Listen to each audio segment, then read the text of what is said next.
Hello and welcome to episode 8 of The Hex with Daniel Robertson, John Arnold, Armand Kafai. Boys, we talked about when are we going to record this week, and thank God we waited till Wednesday because just in the last 48 hours, I think we've changed our topics about 3 or 4 times. Good decision on our part, yeah. A great decision. It was a good move, I'd probably say. We're Good move. busy, we're doing things, and there's a lot of things going on. But handshake emoji to ourselves. Good job. Handshake emoji to ourselves. Good job. Well, let's get into it, guys. This is the Hex, where we discuss the top 6 topics in North American soccer week that was. Let's get into it. We are through the quarterfinals of the CONCACAF Nations League. The usual suspects are through: United States and Mexico and Canada, joined by Panama. They will play in the semifinals and finals in March at SoFi Stadium in LA.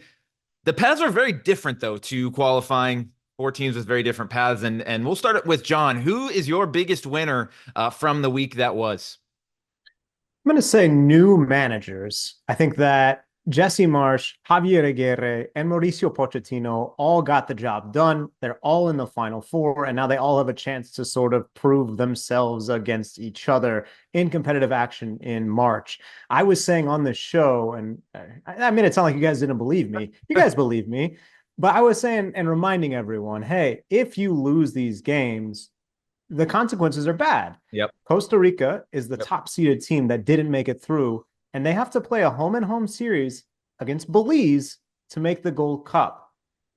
That's not the kind of game that you wanted to be playing right now. Jamaica has to play St. Vincent and the Grenadines, which they're on the up. They have a really exciting core.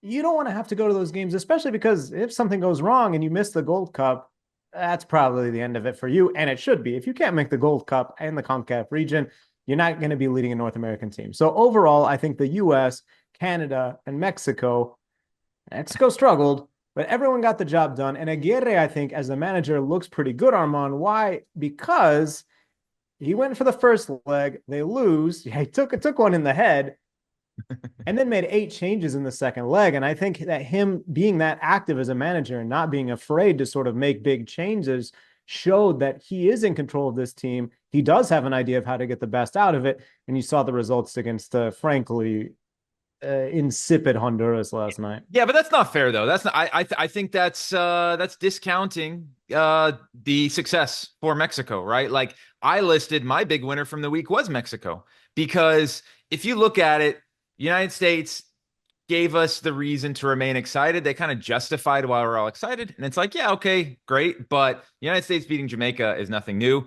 Granted, Mexico beating Honduras is nothing new.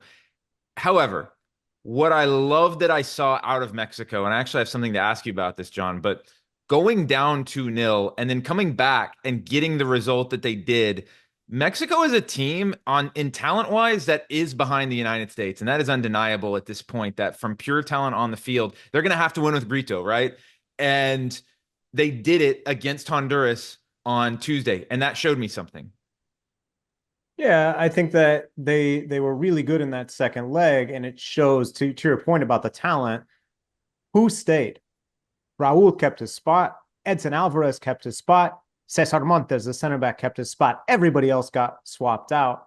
And that, to me, goes to show that there are a couple players who are absolutely going to start if they're healthy. Johan Vasquez was not healthy for this window. He's another one. But other than that, like, Aguirre is going to have to figure out what his best team is. And if you were on the field during that game, you got a pretty good case to maybe start the game in March when they have to play Canada in the semifinals. I do think that, like, both Mexico seems to have dropped in talent and consistency and level, and other CONCACAF teams seem to be rising. Certainly Canada with what they did at Copa America, the way they handled business against Suriname. That semifinal is going to be a real opportunity for us to see kind of which team is advanced or regressed the most. But yeah, I totally agree with you, and I think that you can definitely craft Mexico as a winner. Obviously, the one sort of issue is that they did lose that game in a pretty ugly way on Friday, but they definitely learned the lessons that they needed to learn and got through, and now can sort of watch film, lick wounds, whatever they need to do to turn the page on their 2024 and start to move forward. Armand, what are you looking at from this one that as the big winner? Well, I saw a stat that kind of like blew my mind that Pochettino Okay. winning away Boy. matched Berhalter's number of games that he won away. Mm, If I'm remembering correctly, I think that was it the qualifier where Pepe scored twice against, was it Honduras? Am I misremembering? seems right. Uh, I El think Salvador. El Salvador, excuse me. Um, Look, I mean, the United States, So who's your we big winner? Who's your Oh, big was it winner? Honduras? yeah, it's the United States. I think the Okay. United States played a Jamaica team where the circumstances were tough, right? Like, I mean, on the first leg, that field was really, really rough. Like, that was not, again, that's a challenge you're not going to have as much because they're not going to be in those qualifying games. And then that second leg was a complete performance, I'd probably say from start to finish, where they stomped their foot on Jamaica, uh, pushed them through, and got the result that they needed. And they did it in a way that was, I would say, very fun for the viewer. Yeah, yeah, yeah, It for was sure. very For entertaining. sure. And sometimes I That think says a the lot. critiques of Berhalter ball is that it wasn't entertaining. It was very slow. It was very, rigid. This was very fluid. We saw lots of movements from the back. We saw Robinson get into the mid in the midfield at some That was moments. interesting. That was And really I mean, interesting. the first goal was brilliant. Just McKennie playing that ball on top, Pulisic's chip, uh, Tessman's dummy on the second goal. It was fun football. I think my winner was U.S. fans saying, "Well, hey, like we're like, I know it's early, but the signs are that the fluidity is a That the lot more U.S. is fun going to than what win the was with World Cup. Berhalter." Yeah, you saw Tim Weah say that they could play with freedom, and I think that That's a that's great quote. to me like that you've locked in on Armand is much more important than winning away, which might sound weird for me as a CONCACAF respecter. When's the next time the U.S. is going to play a meaningful away game? Exactly. They don't need to win They don't need away to. in the World Cup. They So need they to don't play have free. qualification. They don't have, you got nothing. It's more about style now. And now you can move from the Mexico friendly and from the Jamaica Nations League quarterfinal first leg. You can move from, oh, can Pochettino figure out the grit? Can he understand what the region is? Can he understand what it's like to play in these places that are maybe a little bit more difficult to win at than some of these other spots that he's used to? Okay, cool, check, whatever. Whatever you want to take from the Mexico game, whatever you want to take from that Jamaica game. Now it's about him establishing that identity and style of play, which is always going to be, um, job number one. Well, and can he do what he needs to do, which is win at home at the end of the day over the next 24 months? Can he win games at home?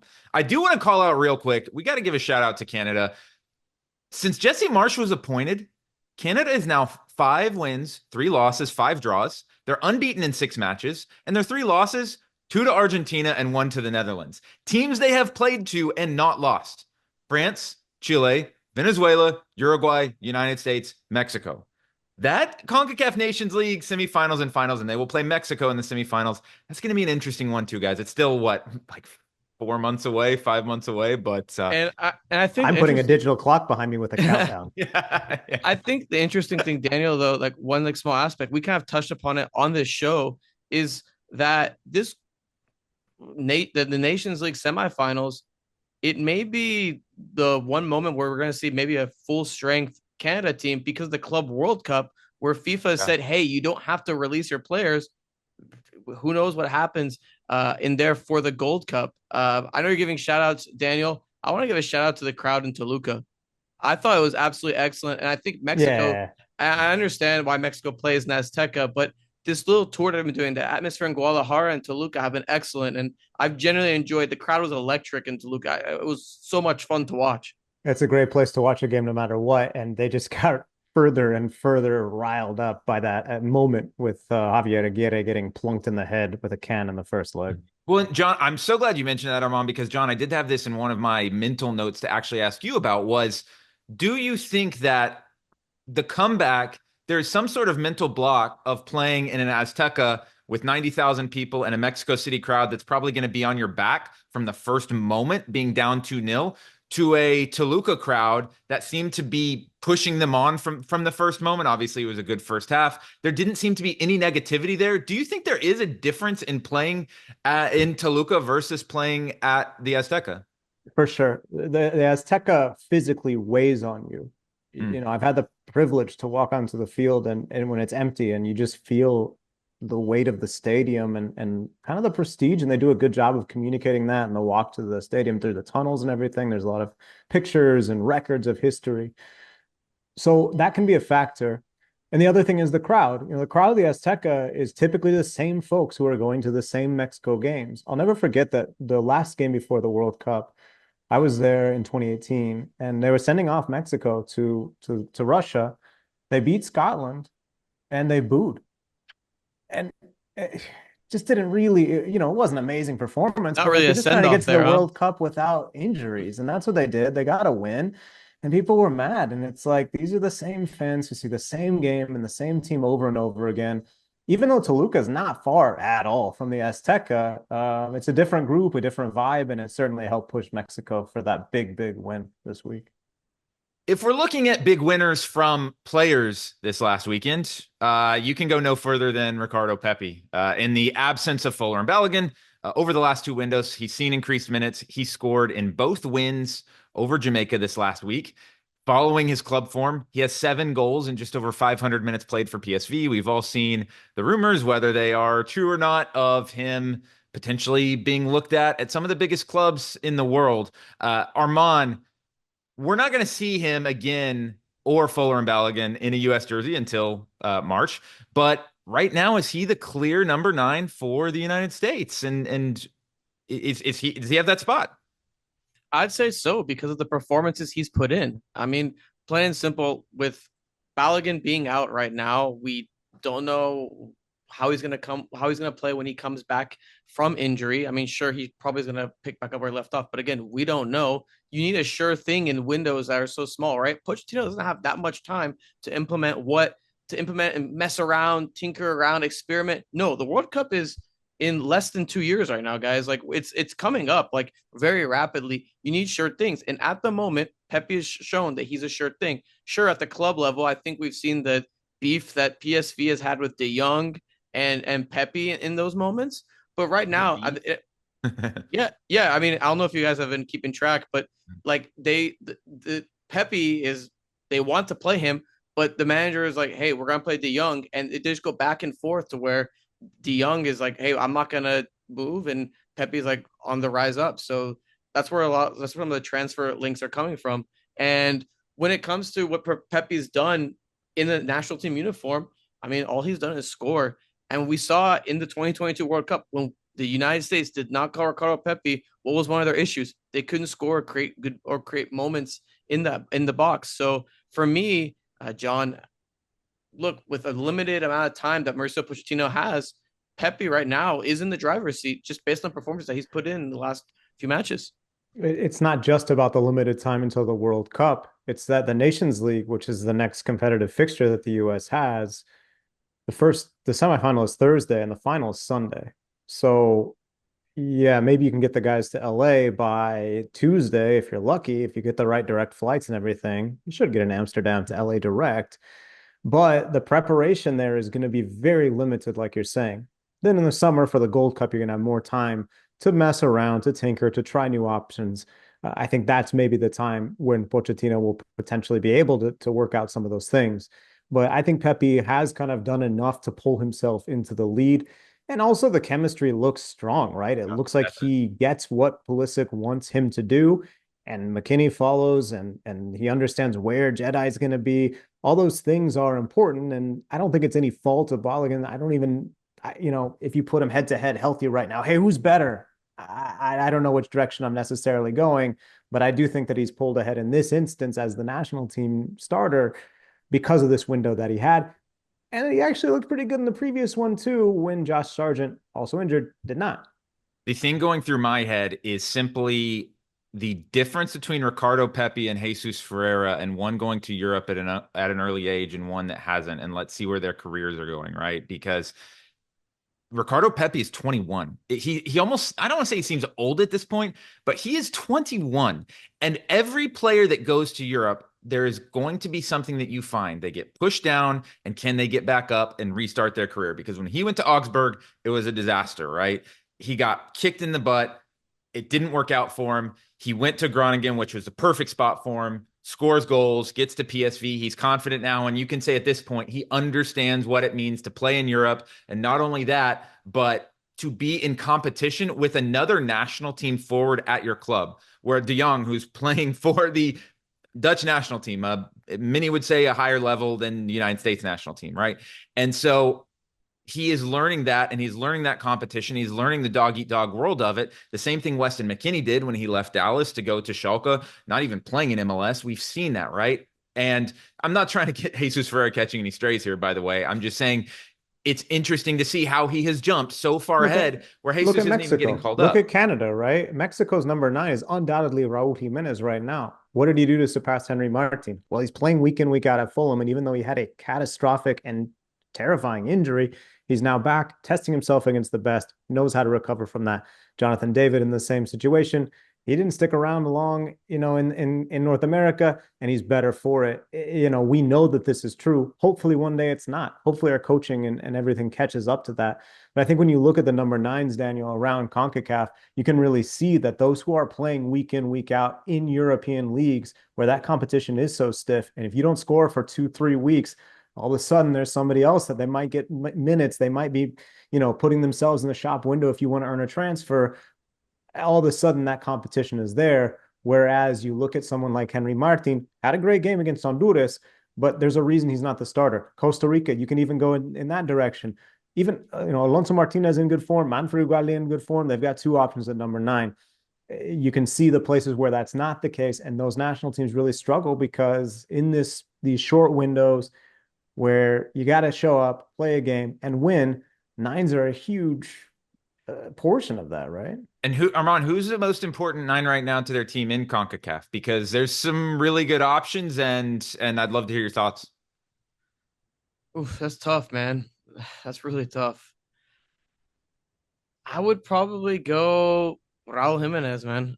For me, No question. You've seen Henry Martin and other forwards try to replicate what he's done, but I mean, Mexico has looked like Mexico when Raul Jimenez is in the lineup, and recovering from that really terrible head injury, coming back, playing for Fulham, scoring for Fulham, performing in the Premier League. Again, Mexico doesn't look like Mexico without Raul Jimenez. And that's, to be honest, is a problem, but also shows how important Raul is for the team. I think if something happens to Raul before the World Cup, they're going to be in massive, massive trouble. But it shows the importance of Raul Jimenez versus Pepi, where look, if something happens to Pepi, I think you have Flo Balogun, Sargent, maybe Sargent, yeah. Vasquez, etc. Yeah. Canada is a little more, but I think. But the expectations for Canada the expectations are a lot lower compared to compared to Mexico. So I think you have a pretty clear replacement too, right? Where Henry can be Raul's replacement, but we start to talk about some of those things that you're talking about, Daniel. Age is one of them as well, where Raul seems older than he actually is. He's not. He should be able to get to 2026 without too much issue. Canada's got Kyle Larin right there. If something does happen to Jonathan David, I think that the fact that Raul has been just that step above is a real indication that he is the most important forward in the region right now. And then one final thing, guys, with Jonathan David and Ricardo Pepi, these are 2 players that are probably going to be making moves this summer, and they have to get it right in 2025 because that will be heading straight into the World Cup in 2026. Moving on to MLS and a big MLS weekend ahead. 2 big news items. We'll start out with, John says it's not a shock. I think it was a shock to a lot of us, though. Tata Martino resigned as Inter Miami manager on Monday. Miami had the best record in MLS this season. Of course, they were eliminated at home in an outright loss to Atlanta a couple weeks ago in that 3rd game of the playoff series. John, was this something needed? You say it's not a surprise. What's next? I didn't say it wasn't a shock. I don't think it's not a surprise. I just think that I am not surprised that Tata was ready to do something else. Okay. That's all I'm saying. I talked to Tata Martino several times when he was the Mexico manager, and he said that he went into the international game leaving Atlanta United, which was a great situation because of personal reasons, that he wanted to spend more time with family, to be less stressed day to day. I think that Messi being in Miami really coaxed him back, and now all that glitters is not gold. And I think you see the reality of this job. I think that Messi referenced it when he was speaking with Argentina the other day. That preseason they had was insane. And if you're an old man getting on flights and doing these different things like Tata is, I don't know if you want to do that again. I don't think it'll be ambitious like last year in the preseason, but he knows what the campaign is. And I'm fascinated to see what exactly he does next if he chooses to work again. But I think that when you kind of consider where Tata is at in his life and his career, maybe that's what makes it less of a surprise. Was it needed? It seems like it was for him, or else he wouldn't make this decision. But as we're going to talk about, I'm not sure, Armand, there's another manager out there who is the right pair of hands like Tata Martino, to me, was for this group. It's a huge overreaction to me. People saying, oh, he needed to go. Oh, yeah, they'll be better if they bring in these different names we're going to toss around. If Brad Guzan isn't the Atlanta United goalkeeper, we're talking about Miami playing in the playoffs this weekend, and maybe Tata goes out on top as the MLS Cup winner. That's the margin of professional soccer. But to me, I don't know that there's somebody that's better right now. And John, I think the weight of the Messi circus, all that definitely played a role for Tata Martino. And you're right. It's very difficult. It's going to be very difficult to find someone that can manage Messi, and B, that Messi wants to be managed by. It's one of those situations where you're going to have plenty of options, but what's going to be the proper option? And Daniel, I think you're referring to the shock when John was like, it wouldn't be surprising to see Xavi coaching in MLS. Imagine that sentence if you were told us that a couple of years ago. You'd be like, what the hell are you talking about, dude? Come on. But Inter Miami had a great season. And like you said, if the Brad Guzan isn't in goal, we'd probably be talking about Daniel's dream matchup of Orlando Miami playing in the semifinal. But it didn't happen. And I think for the club, hey, this gives an opportunity to refresh. They're basically turning into Argentina FC, basically. So you're gonna probably bring an Argentine manager or someone in that. I don't think Luis Suarez would be very happy with that characterization. Well, no, but here's what's super interesting that I was thinking about that you guys mentioned was when you think about, literally just think about who are the people who have been Messi's manager in his career.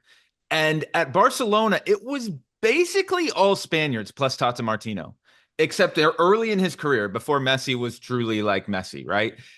Pep Guardiola, Tito, Luis Enrique, Ernesto Valverde, like guys who all Spanish, and Tata Martino. And then he went to PSG, and who was his manager? At first it was Pochettino, if you remember. And then Galtier, I believe, right? And so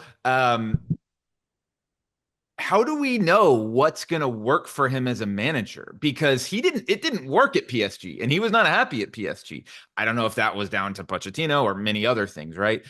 But that's why, like, there's really only one choice here, right? It's Xavi. Xavi's going to be the manager. It would be a shock if he wasn't, right? I thought you were going to say Scaloni. I thought you were going to say they got to bring the Argentine to Miami, which, hey, it's possible, right? He's won all there is to win, and he doesn't really have any other, sort of, what else are you going to do, right? But I would be surprised if that happened. I do think Xavi's kind of the coach in the driver's seat, but I also, if things really did go down like it sounds like they did, it seems like it's a little early to be talking about some of this.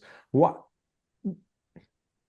you're saying on the one hand, it would be a big shock. It'd be a big surprise to see Xavi coaching in MLS. And then you're saying on the other hand, well, he's the only candidate for the job. Looking back, it's more like looking back. It's kind of like when you sit around and dream, and everyone's making the Twitter jokes of can't wait to see Messi, Suarez with Xavi as their manager in 3 years in Inter Miami. But that's literally probably going to happen. So, and it usually doesn't work out that way. So, see what happens. Closer to home, a little bit less prestigious, but important nevertheless. FC Dallas has announced the 9th manager in their team history on Wednesday, just a few hours ago from recording. Thank God, again, we waited until Wednesday so we could just dedicate an entire segment to this. Eric Quill taking over the top spot in Dallas. He led North Texas SC to USL League One championship in 2019, coached under Caleb Porter at Columbus for a little bit. Then he was the manager for New Mexico United, led them to their best season in history. They finished top of the Western Conference in the USL Championship this year before being eliminated in the playoffs. Was this a good move, Armand, for FC Dallas? I think it is.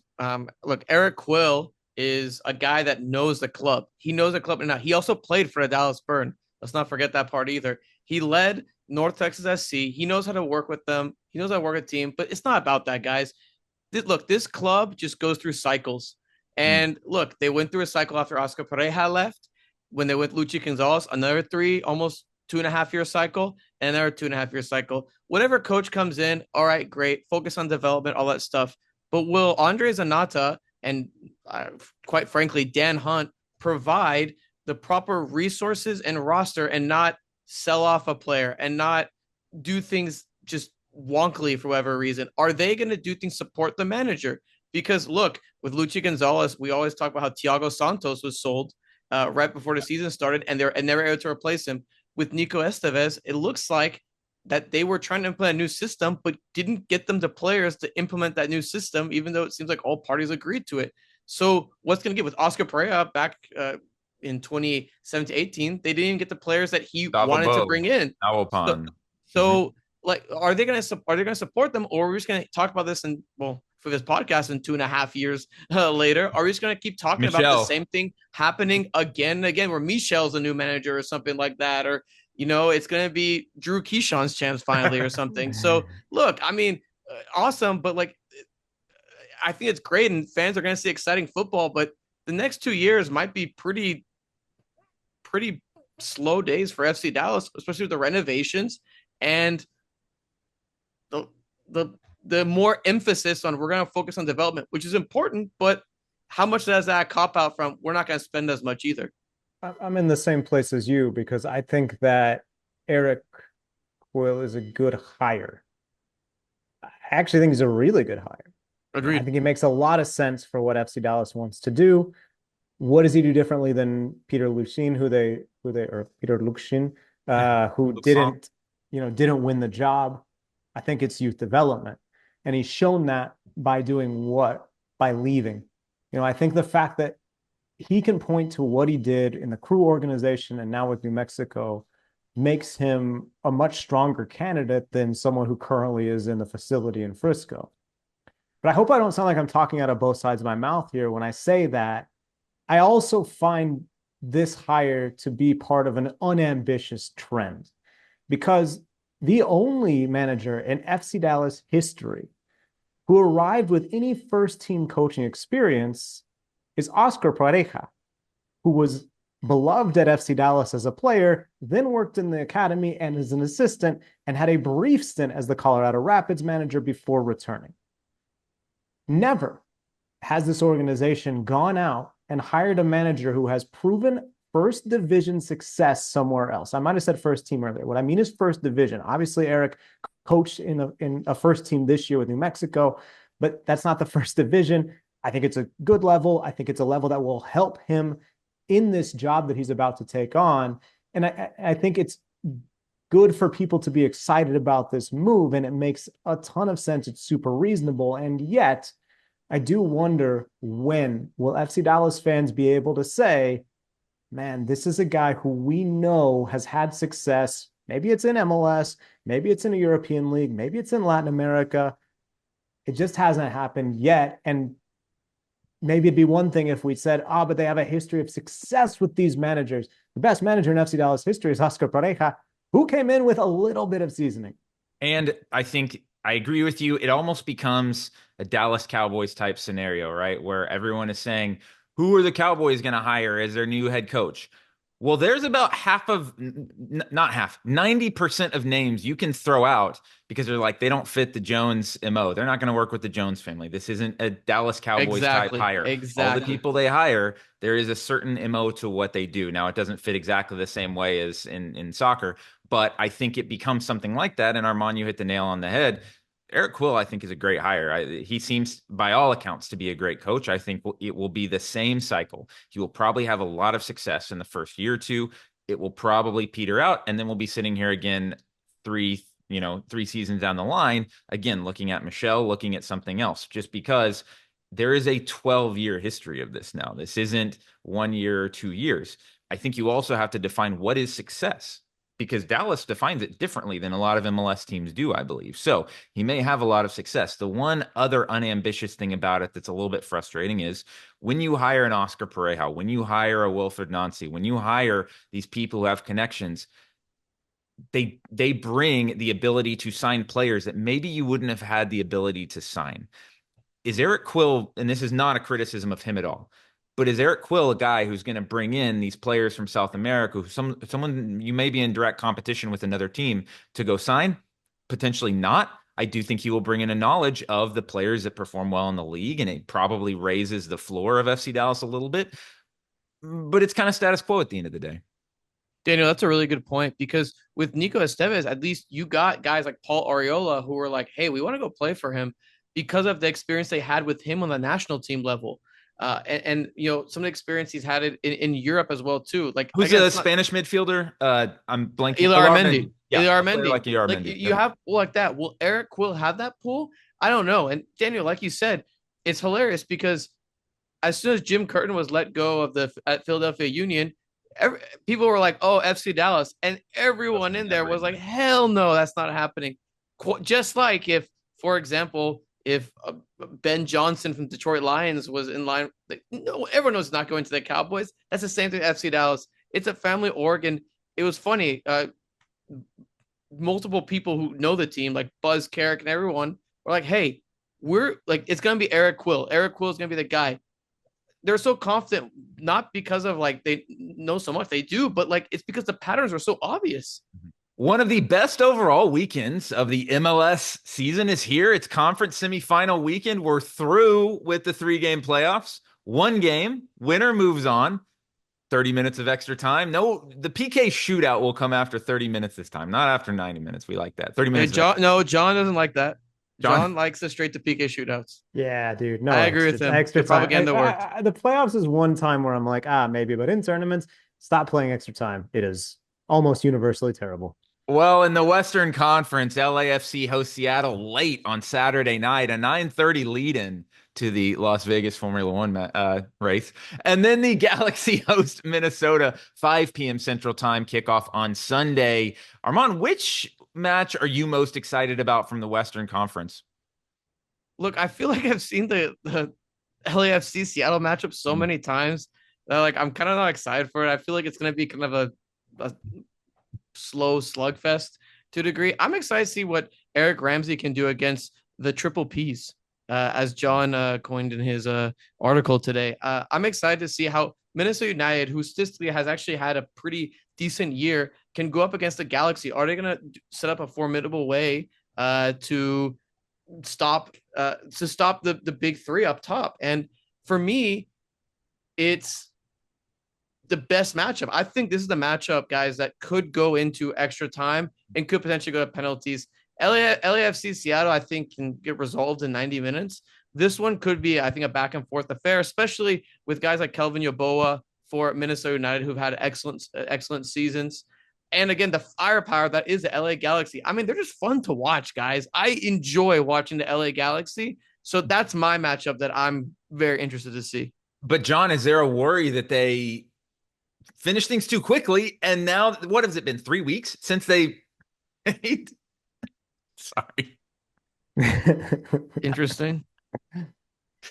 All right, hold on. I don't know. I think the refractory period has been long enough that they've been able to recover. It's been a long time. They've been anxious for this game, yes, but I think the Galaxy are definitely ready. Look, everything to me, I'm not like a unique analyst in this. Like everything to me points to Trafico. I really think LAFC and the Galaxy are going to win. And I think we're going to see that matchup that a lot of us have been looking forward to. Now is a great time in the MLS season because you start to get a rhythm and you don't have these interruptions of, the international break. And yeah, I'm more excited, I think, for LAFC Seattle just because I do want to see. Look, Brian Schmetzer, he's a wise coach. And when you get beat that many times the same way, yep. I think you are going to counter with something interesting. Doesn't mean it works, but I'm interested to see what exactly he counters with. And he does have options, especially as the Sounders get some health that maybe they were lacking at certain points in the regular season. So I'm more intrigued by that game. I might be drinking the Galaxy Tang, I guess. I don't know. Whatever we drink when we talk about the Galaxy. A little hard because I wasn't, able to talk to several of those guys, and as you'll read on the MLS site, but I do think that it's a really good group that flows really well together, and I think that that they get through. Well, the thing is, looking at Seattle first, they just gave Brian Schmetzer a new contract, by the way. So he's not going in here thinking, oh, okay, like could something happen if we don't win? Not that he was ever going to be under It's any. not. I mean, he's Mr. Soccer in Yeah, Seattle. but Dude. Like, not that there's going to be any worry there. But at the same time, it has been a little bit of time since we've seen Seattle have the success that they're used to, and it wouldn't be a good look if they got eliminated from every single competition by LAFC this year. So I think that's interesting. But guys, I want to go back to LA, Minnesota for a second, and and by the way, remember, I picked Seattle to make it to the Western Conference Final. I did not pick them to win MLS Cup. But Minnesota, what have they done in their last four road games? win. They've not allowed a goal. They have 5 shutouts in their last 7 games, and they have shutouts in their last 4 road games. So when you talk about those interesting matchups, I think, Armand, you hit it on the head exactly what I was going to say of – can the Minnesota defense stop the LA Galaxy offense, and can they get a counterattack goal to change the game? Kind of the opposite of what I might expect from Seattle, where is Seattle, who has been against LAFC, give possession. Seattle keeps the possession, and gets killed on the counterattack. What if they come out and say, no, LAFC, you keep the ball and try to beat us? That's going to be the 2 interesting things to watch there. No, and Daniel, I agree. Like, but the thing I like about this is you have Eric Ramsey, this young 31, 32-year-old manager versus is he 32? He's really young. A wily old vet in Greg Vanney. And Greg Vanney knows how to get out of one fun player in Ricky Pooch. I mean, that game is must watch for me, and I'll be definitely locked into that. Is that Sunday night? Is that right, Daniel? Sunday night? Sunday afternoon. Sunday afternoon. I'll definitely locked into that. And for sure going to be excited to see what Painsul, Pooch, Peck, and there's not a fourth. I know it's Joveljic, but he doesn't Some roll people off the tongue. try and stick Joveljic in there, but yeah, I don't. How'd you do it? How'd you do in your piece? I ignored him. All right. Well, I'll be honest, man. Like I probably should have written a little more sentences about him, but I did not. So after he scores and does the shush to the screen, it's to John. It's to John. It's not to anyone else. It's to John. All right, quick hit. Who's moving on? John. Traffico. Come on, Seattle versus Galaxy, as I predicted at the start of our prediction. Seattle. What else did you predict? In the Eastern Conference, very intriguing matchups. Hudson River Derby at Citi Field, where Tom Bogert noted, I guess Reddit noted via Tom Bogert, there's going to be a circus going on in the New York soccer is such a clown show, man. I think it's Circus Vasquez, which is like a fun Latino circus. Okay, well, the circus is in town, and on Citi Field, it's going to be a Hudson River Derby. And then on Sunday, Orlando, the top seed, hosting Atlanta, the bottom seed remaining. Guys, the most interesting one from this, and I'll get it started. To me, this is all about the rest of the playoffs in the Eastern Conference. Can Oscar Pereja finally get to MLS Cup? This is a guy who has coached, what is it now, his 7th or 8th season in MLS. He's been to a conference final. He's been to a semifinal of CONCACAF Champions League. He's been to a lot of different things, multiple semifinals, actually. And can he get over the hump in MLS Cup? Can he get there? Because this is, to me, the best manager probably in MLS that has never won an MLS championship. And it's all there for them. They're the top remaining seed. They're at home. They should beat Atlanta. There is no question they are a better team than Atlanta. And there is not the Tata Martino factor of, hey, we're playing a coach that knows us and all of these different things. They should win this match. I want to see Orlando win. I'm rooting for them. That is the thing that's most interesting to me is there a hangover for Atlanta? Hey, we did the job of beating Miami in our season of success. And now Orlando, who has much bigger fish to fry and saw their life flash before their eyes just 2 minutes from being knocked out against Charlotte, can they get it done? John, what are you looking for from the Eastern Conference? Yeah, that game is really intriguing to me because I think you have kind of that Pareja and just Orlando has kind of been in the same boat as well, where they get close and they don't do it. Is this the year they finally break through? Right now, they have that expectation, I feel like. You'll also read on MLSsoccer.com a little bit about that, talking to some of those guys, talking to Oscar. So I think that's something to watch. But look, like I'm also intrigued by the Atlanta United side of it, where all of a sudden they knock off, the sexy favorite. And can they continue this run? I think that they really benefit from the time off because Mm. they won the last two matches of the regular season to get into this situation. They go to Montreal, they win that game, then they have a long, hard fought series with Inter Miami. I mean, 3 games, but still in a condensed time. And now they can sort of take it all in, rest. Rob Valentino can make changes. So I'm intrigued by that game. I think it's going to be closer than the experts think. Armand, are you looking over to New York, or where's your eyes going to be focused? Yeah, I'll be focused on the clown show, I guess. In the parking lot, I guess that's where I'm I eyeing. like the No, guys who but ride motorcycles around in a bowl. Yes. no, but Halftime show. First off, I really hope. I don't know if you guys remember, it was an MLS playoff game where they played at City Field and they had the net covering the field, and you were watching through the net basically Oh on yeah. TV. Please don't let that happen, MLS or Apple, whoever the hell's involved. I don't think it will because I don't think it's conflicting with baseball. So, look for Baseball is me, over.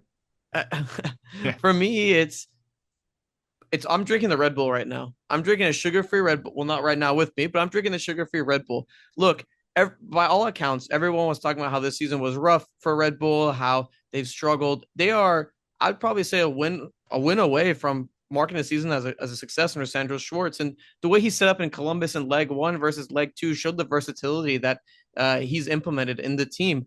How they're going to play in a game against Nick Cushing and NYCFC, which is, I want to say, it's the most consequential Hudson River derby that we've had.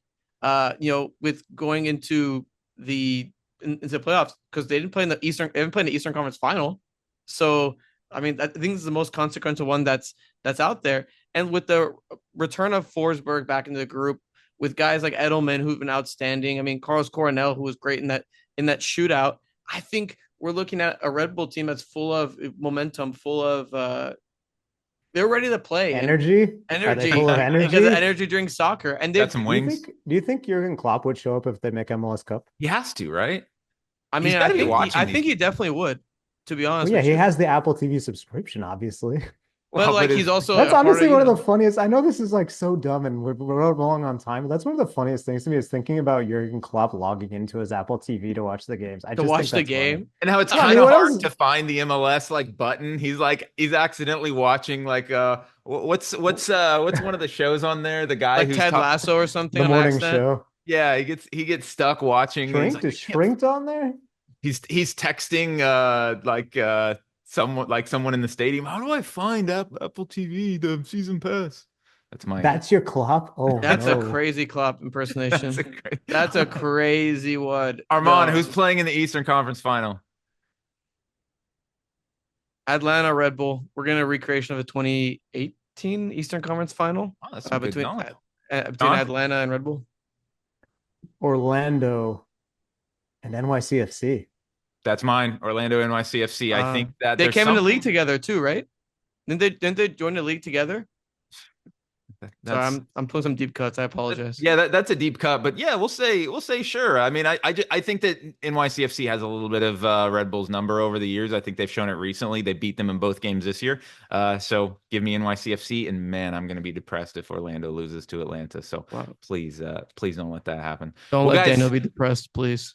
that'll wrap it up for the week. Thanks for tuning in, and we will catch you next week on the Hex.